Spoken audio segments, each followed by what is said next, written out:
사람의 마음은 조석으로 변한다고 하죠. 이스라엘 지파의 사람들이 그렇습니다. 그들은 압살롬이 반역했을 때 다윗을 버리고 압살롬을 지지하고 따랐습니다. 근데 이제는 다윗을 지지하며 다윗을 예루살렘에 모셔와야 한다고 변론하고 있습니다. 호들갑을 떨고 있는 것입니다. 9절과 10절 말씀을 보시면 그렇죠. 심지어 이스라엘 백성들이 우리가 기름을 부어 우리를 다스리게 한 압살롬이라고 말합니다. 왕을 누가 세웁니까? 하나님이 기름을 부어서 세우는데 왕을 자신들이 기름 부어 세운다라고 말하고 있습니다. 지금 이 이스라엘 지파 사람들에게는 하나님의 뜻에 대한 관심이 없습니다. 지금 이 상황에서 어떻게 하는 것이 우리에게 유리하느냐, 우리가 어느 편에 붙어야지만 사느냐, 이게 이들에게 더 중요한 문제였던 것입니다. 정치적인 판단을 하고 다시 실세가 된 다윗을 지지하기로 결정을 한 것입니다. 하나님의 뜻에 무죄하고 세상의 이치에 밝은 사람들의 모습을 보여주고 있습니다. 여러분, 신앙생활을 하되 세상의 이치대로 한다고 한번 생각해 보세요. 신앙생활을 세상의 이치대로, 내가 어느 편에 붙어야지만 내게 이득이냐, 내게 유익이냐, 이런 걸 따지고 내게 유익이 없다면 하지 않고, 이게 여러분 세상의 이치를 따지는 것이고 세상의 방식대로 하는 것입니다. 지금 이스라엘의 지파들이 그런 거예요. 압살롬이 반역했을 때 압살롬 편에 붙었다가 이제 압살롬이 죽고 다윗이 다시 왕권을 회복하니까 다윗 편에 붙어서 자신들의 그런 이득을 취하자고 하고 있는 것입니다. 여러분, 신앙생활은 세상의 이치대로, 세상의 방식대로 하는 것이 아니죠. 신앙생활은 하나님의 방식대로 하는 거죠. 하나님의 방식대로, 하나님이 원하시는 대로 하는 게 신앙생활입니다. 그래서 여러분, 신앙생활은 단순합니다. 신앙생활이 복잡해진 이유는 한 가지입니다. 우리가 계산하기 때문입니다. 세상의 이치와 방식대로 어떻게 하는 것이 내게 더 유익하냐, 더 유리하냐, 내가 어느 편에 붙어야 되느냐, 이런 걸 계산하니까 신앙생활이 복잡해진 것이지, 신앙생활은 단순합니다. 하나님이 하라고 하면 하고, 하지 말라고 하면 하지 않고, 성경이 그렇다면 그런 줄 알고, 아니면 아닌 줄 알고, 하나님의 뜻대로 하나님의 말씀대로 가면 되는 게 신앙생활입니다. 굉장히 단순합니다. 그런데 우리가 계산하기 시작하면 그 다음부터는 복잡해지기 시작합니다. 여러분, 신앙생활을 단순하게 하시기 바랍니다. 그냥 말씀 그대로 하면 되는 거예요. 말씀 그대로 하면 너무나도 단순해집니다. 그렇게 하지 않으면 신앙은 복잡해지고 거기다가 인간적인 생각과 세상의 방식을 가지고 들어오면 더 복잡해지고 더 힘들어지는 것이 바로 신앙생활입니다. 신앙생활을 하나님의 뜻대로, 하나님 말씀대로, 하나님 방식대로 단순하게 하시기를 주님의 이름으로 축복합니다. 자, 이제 다윗도 예루살렘에 황공 준비를 합니다. 다윗이 예루살렘으로 황공 준비를 하면서 예루살렘에 남아있었던 두 사람이 있죠. 사독과 아비아달, 두 제사장에게, 유다 장로들에게 전할 소식을 줍니다. 11절, 너희는 유다 장로들에게 말하여 이르기를 왕의 말씀이 온 이스라엘이 왕을 왕궁으로 도로 모셔오자 하는 말이 왕께 들렸거늘 너희는 어찌하여 왕을 궁으로 모시는 일에 나중에 되느냐. 자, 예루살렘에 있는 장로들에게 연락해서 너희들이 왕을 모셔오는 일에 소극적으로 하지 말고 적극적으로 나설 것을 촉구하라는 것입니다. 예루살렘에 남아있는 유다의 장로들은 어떤 사람입니까? 압살롬이 반역할 때 압살롬 편에 섰던 반역의 핵심 세력에 해당되는 사람들입니다. 이 사람들이 지금 어떤 마음으로 있을까요? 다윗의 보복에 두려워 떨고 있지 않을까요? 그럼 다윗이 어떻게 합니까? 그들을 처벌하는 대신에 그들과 화해하고 그들과 함께 하기로 합니다. 심지어 다윗이 무엇까지 할까요? 13절에 너희는 또 아마샤에게 이르기를 너는 내 고륙이 아니냐, 내가 요압을 이어서 항상 내 앞에서 지휘관이 되지 아니하면 하나님이 내게 벌 위에 벌을 내리시기를 바라노라 하셨다 하라 하여. 여러분, 이 아마샤가 누구입니까? 압살롬의 군대 장관입니다. 압살롬의 군대 장관이었던 사람을 요압을 이어서 내가 군대 장관으로 삼겠다 약속을 합니다. 내가 그렇게 하지 않으면 하나님께서 벌을 내리시더라도 달게 받겠다고 말합니다. 참, 유다의 반란 세력들에게 다윗이 유아 정책을 아주 대단한 관용을 베풀고 있습니다. 그 다윗의 유아 정책에 유다 지파가 다윗을 지지하고 길갈로 나와서 다윗을 영접을 합니다. 14절과 15절이죠.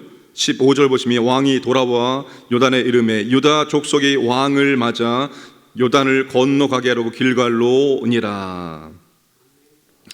다윗의 반란 세력에 대해서 처벌 대신 화합과 관용을 베푼 것입니다. 다윗이 이스라엘 지파들과 유다 지파의 마음을 얻고 이스라엘 백성들을 하나로 만들고자 이렇게 대단한 관용을 베풀고 있는 것입니다. 그런데 여러분, 이것이 잘못된 판단이고 잘못된 행동입니다. 잘못된 결정입니다. 또다시 다윗이 인간적으로 무엇인가를 해보려고 하고 있습니다. 혈육, 고륙. 여러분, 다윗에게는 이스라엘의 11지파보다 유다의 한 지파가 더 가깝지요. 다윗도 유다 지파 출신이고 헤브론에서 7년 6개월 동안 유다 지파를 중심으로 왕으로서의 통치를 하였던 사람입니다. 그러니 다윗에게 더 가깝고 친밀한 사람들은 유다 지파에 해당되어집니다. 다윗이 지금 이 유다 지파에게 화합과 관용을 베푸는 것, 겉으로 볼 때는 참 잘하고 있는 것처럼 보여지지만 결코 잘된 결정은 아닙니다.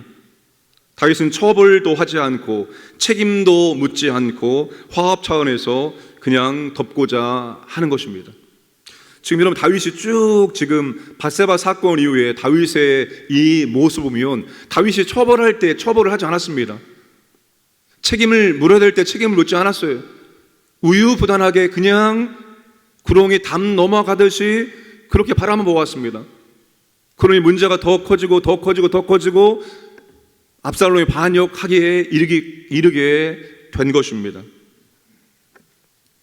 다윗의 군대 장관 요압이 압살롬의 반란을 진입하는 큰 공을 세웠습니다. 그런데 이 다윗이 요압에 대해서 마음에 안 들었습니다. 여러 가지로. 그래서 다윗이 군대 장관 자리에 압살롬의 군대 장관 아마사를 세우기로 약속을 한 것입니다. 여러분, 이것이 결국 이후의 갈등과 분쟁의 원인이 되어집니다. 요압이 여러분 아마사를 살인하면 죽입니다. 그 뒤에 가면 다시 또 세바의 반란이 일어나게 되어집니다. 이게 여러분 인간적인 방법을 가지고 나아갈 때 이런 일들이 일어나게 되어집니다. 하나님께서 모든 문제를 다 해결해 주었는데 또다시 다윗이 문제를 만들고 있습니다. 왜요? 인간적으로 생각했기 때문입니다. 인간적으로 생각한 결과 다윗은 또다시 문제를 만들고 또다시 문제 속에 들어가게 된다는 것입니다.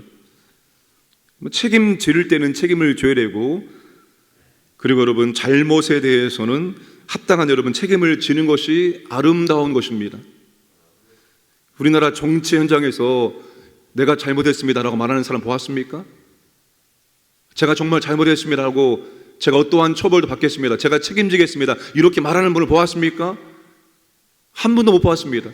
끝까지 오리발을 내밀고 끝까지 내가 아니다라고 말하고 막판에 모든 잘못이 드러나는 것을 우리는 너무나도 많이 보았습니다.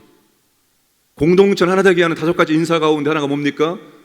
잘못했습니다입니다. 제가 잘못했습니다, 제 탓입니다, 제가 책임지겠습니다.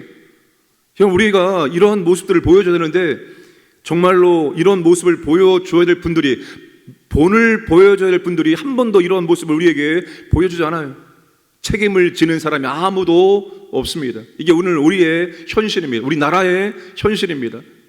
잘 하다가도 위에 올라가면, 그죠? 밑에 있을 때는 잘 하다가도 위에 올라가서 권력을 잡으면 그 권력을 사용하는 데 혈안이 되어 있습니다. 내 자식 먼저 좋은 데 보내고 내 자식 먼저 군대를 빼고 이런 일들에 먼저 다 그 권력을 사용하는 게 오늘 우리나라의 현실입니다. 여러분, 책임을 질 때는 책임을 져야 됩니다. 잘못을 인정하고 그 잘못에 대해서 책임질 줄 아는 게 더 아름다운 모습입니다. 다윗이 그걸 잘 못합니다. 다윗이 그걸 잘 못해요.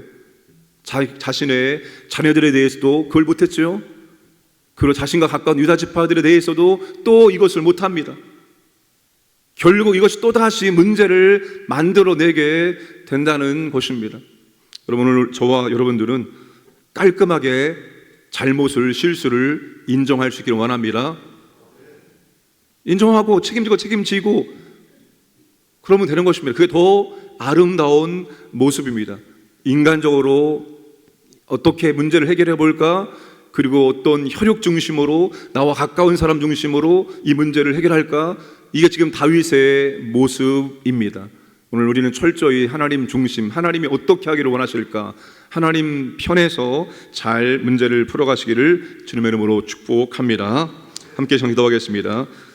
세상의 방식대로, 세상의 이치대로 우리가 신앙생활하지 않게 하시고, 하나님 방식대로 그저 하나님이 하라고 하면 하고, 하나님의 뜻이라면 이런 것 저런 것 계산하지 않고 그저 순종할 수 있도록 은혜를 베풀어 주옵소서. 우리의 실수, 우리의 잘못에 대해서 우리가 인정하고 책임지는 아름다운 믿음의 사람 될 수 있도록 은혜를 주시고, 인간적인 방법으로 문제를 해결할까 생각하지 않게 하시고 오직 하나님 앞에 엎드릴 수 있도록 은혜를 베풀어 주옵소서. 함께 합심하여 기도하겠습니다. 아버지 하나님 감사합니다. 오늘도 아버지 하나님 우리에게 한날을 주시고 오늘도 새벽을 깨우게 하시고 말씀을 듣고 기도할 수 있도록 은혜를 주시면 감사합니다. 하나님 아버지, 세상의 방식대로 이치대로가 아니라 오직 하나님 방식대로 하기를 원합니다. 이것이 하나님의 뜻이라며 온전히 순종하기를 원합니다. 이런 것 저런 것 계산하지 않기를 원합니다. 환경 계산하지 않기를 원합니다. 그저 하나님의 뜻 붙들고 순종할 수 있도록 도와주시고, 우리의 실수에 잘못이 있다면 책임질 수 있기를 원합니다. 아버지 하나님, 우리가 인간적인 방법으로 문제를 풀어가지 않게 하시고 오직 아버지 앞에 엎드리고 아버지의 방식대로 문제를 풀어갈 수 있도록 우리에게 은혜를 베풀어 주옵소서. 하나님 아버지, 오늘 또 우리 광야의 모든 것들을 보호하시고 인도해 주시고, 이 나라 특별히 아버지 하나님 정치인들에게 정말 은혜를 주시기 원합니다. 더 좋은 본을 보일 수 있도록 아버지 하나님 인도하여 주옵소서. 좋으신 아버지 하나님, 오늘 또 우리에게 하루를 허락하시고 새벽을 깨우고 하나님 아버지 앞에 나와 말씀을 듣고 기도할 수 있도록 은혜 주심을 감사드립니다. 하나님 아버지, 우리가 신앙생활을 세상의 이치대로, 세상의 방식대로 하지 않게 하여 주옵소서. 단순하게 하기를 원합니다. 이것이 하나님의 뜻이라면, 그리고 하나님 말씀대로 단순하게 신앙생활할 수 있도록 은혜를 베풀어 주옵소서. 또한 아버지 하나님, 정말 잘못에 대해서 인정하고 책임을 질 수 있는 아름다운 신앙인 될 수 있도록 은혜를 베풀어 주옵소서. 특별히 아버지 하나님, 이 나라 가운데 정치, 경제, 문화, 교육 모든 영역에 정말로 지도자들에게 이러한 책임지는 모습을 허락해 주셔서 우리의 후배들에게 아름다운 모습을 보여줄 수 있도록 은혜를 베풀어 주옵소서. 오늘도 아버지 하나님, 우리 강인의 모든 가족들을 하나님 보호하시고 인도해 주시고, 그 평범한 일상 속에서 하나님을 의지하고 하나님과 함께함으로 하나님의 놀라운 은혜와 사랑을 경험할 수 있도록 인도하여 주옵소서. 모든 것을 하나님께서 보호하시고 지켜주시고 하나님의 함께해 주시기를 원합니다. 오늘도 새벽을 깨어 기도하는 주의 자녀들에게 하나님 은혜를 베풀어 주시고 하나님과 친밀한 교제의 시간이 되게 하여 주옵소서. 감사드리며 모든 말씀 예수님의 이름으로 기도드리옵나이다. 아멘.